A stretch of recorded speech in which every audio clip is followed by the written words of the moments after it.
This is Democracy Now!, democracynow.org, The War and Peace Report. I'm Amy Goodman with Aaron Mate. Our guest for the hour is MIT Institute Professor Emeritus Noam Chomsky, known around the world for his political writings.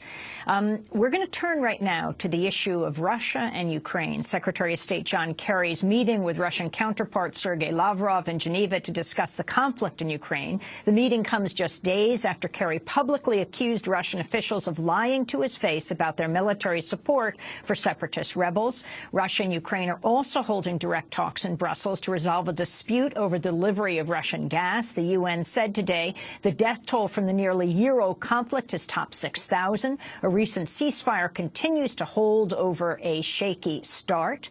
Also in Russia, the murder this weekend on Friday night of the opposition leader Boris Nemtsov, a former deputy prime minister turned dissident politician. Nemtsov was shot dead Friday night near Red Square.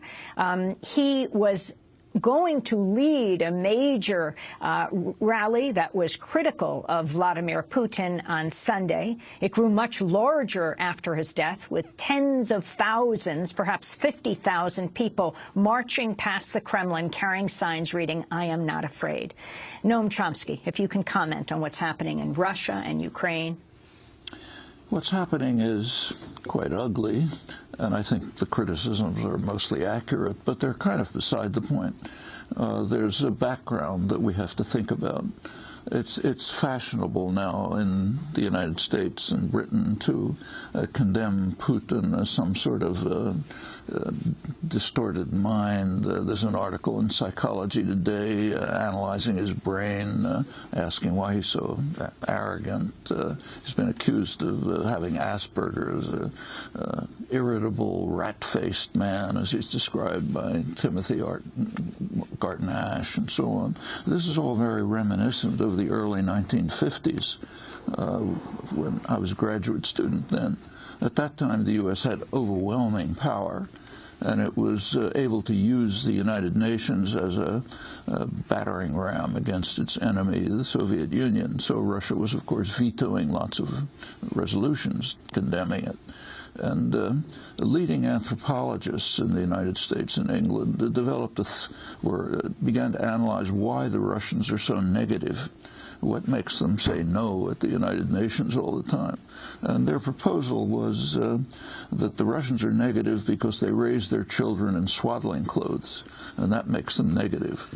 The 3 or 4 of us at Harvard who thought this was ridiculous used to call it diaperology. That's being reenacted, the takeoff on Kremlinology. This is being reenacted right now. But the fact is, whatever you think about Putin, okay, irritable, rat-faced man with Asperger's, whatever you like, the Russians have a case, and you have to understand the case. And the case is understood here by people who bother to think. So, for example, there was a lead article in Foreign Affairs, the main establishment journal, by John Mearsheimer, with the title like something like "The West is Responsible for the Ukraine Crisis." And he was talking about the background. The background begins with the fall of the Soviet Union, 1989, 1990. There were negotiations between President Bush, James Baker, and Mikhail Gorbachev about how to deal with the issues that arose at the time. A crucial question is what happens to NATO. NATO had been advertised since its beginning as necessary to protect Western Europe from the Russian hordes. Okay, no more Russian hordes, so what happens to NATO? Well, we know what happened to NATO, but the crucial issue was this. Gorbachev agreed to allow Germany, a unified Germany, to join NATO, a hostile military alliance. It's a pretty remarkable concession if you think about the history of the preceding century, half-century. It's Germany alone had practically destroyed Russia several times, and now he was agreeing to have Germany join a hostile military alliance led by the only superpower. But there was a quid pro quo that NATO would not move 1 inch to the east. That was the phrase that was used in the interchanges, meaning to East Germany. And on that condition, they went forward. NATO immediately moved to East Germany. When Gorbachev vigorously protested, naturally, he was informed by the United States that it was only a verbal commitment. It wasn't on paper. The unstated implication is, if you're naive enough to think you can make a gentleman's agreement with us, it's your problem. They didn't say that. I'm saying that. But the NATO moved to East Germany. Under Clinton, moved right up to Russia's borders. Just a couple of weeks ago, U.S. Military equipment was taking part in a military parade in Estonia, a couple hundred yards from the Russian border. Russia's surrounded by U.S. Offensive weapons. Sometimes they're called defense, but they're all offensive weapons. And the idea that the new government in Ukraine that took over after the former government was overthrown, last December, late December, it passed a resolution overwhelmingly, I think something like 308 or something, announcing its intention to take steps to join NATO. For no Russian leader, no matter who it is, could tolerate Ukraine right at the geostrategic center of Russian concerns joining a hostile military alliance. I mean, we can imagine, for example, how the U.S. would have reacted, say, during the Cold War if the Warsaw Pact had extended to Latin America and Mexico and Canada were now planning to join the Warsaw Pact.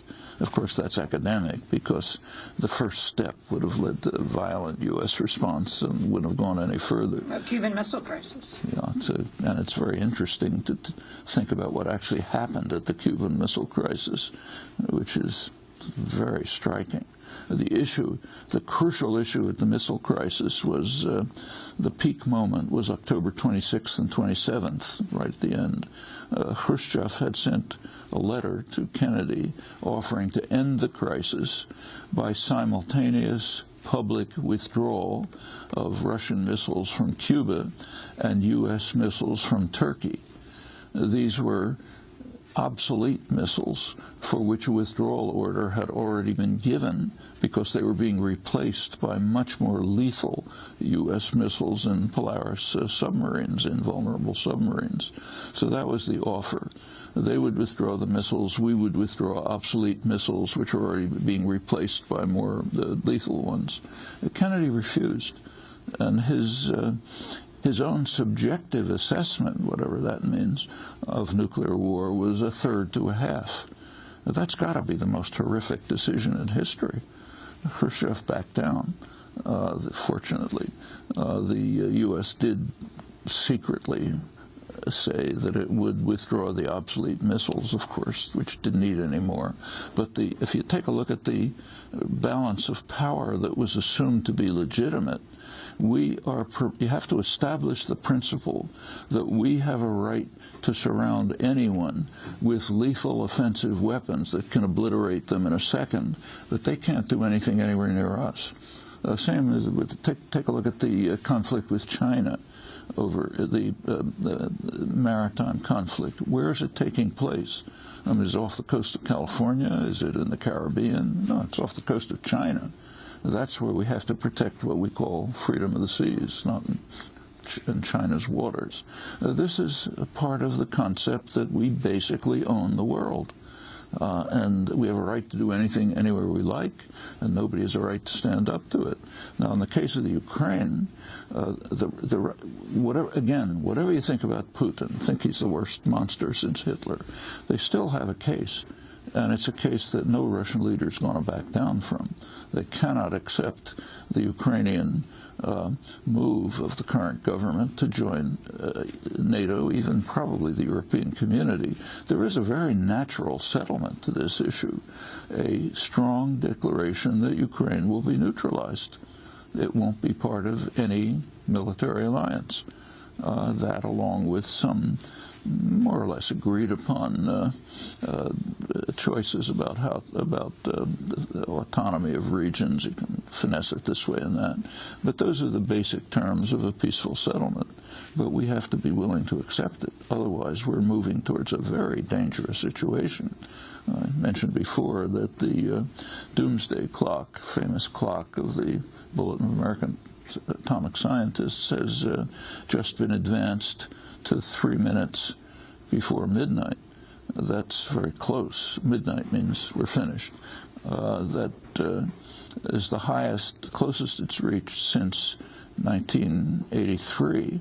And we might remember what happened then. What happened then was that the Reagan administration, as soon as it came into office, began highly provocative actions. It wanted to probe Russian defenses, so they simulated air and naval attacks against Russia. Very publicly and openly, they wanted the Russians to know, to see how they'd respond. Well, it was a very tense moment. Pershing II missiles were being installed in Western Europe with 5 to 10 minute flight time to Moscow. Reagan had announced the so-called Star Wars program, which is called defense, but strategic analysts on all sides agree that it's a first strike weapon, what's called missile defense. It was an extremely tense period. The Russians were concerned. It was known at the time that they were concerned, but recently released archives, Russian archives, indicate that the concern was very high. There's a recent U.S. intelligence report analyzing in detail what the reactions were, and it concludes, its words are, the war scare was real. We came close to war. And it's worse than that, because right in the 1984, right at the peak of this is when the doomsday clock was approaching midnight. Right in the midst of that, Russian automated detection systems, which are much worse than ours. We have satellite detection. We can detect missiles from takeoff. They have only radar detection, line of sight. So they can only detect missiles when you can kind of see them with radar. They detected a U.S. missile attack. The protocol is for that information to be transmitted to the high command, which then launches a preventive strike. It went to a particular individual, Stanislav Petrov. He just decided not to transmit it. That's why we're alive to talk about it. We're going to have to break, then come back to Noam Chomsky, a professor emeritus at Massachusetts Institute of Technology, author of over 100 books. We'll be back in a minute.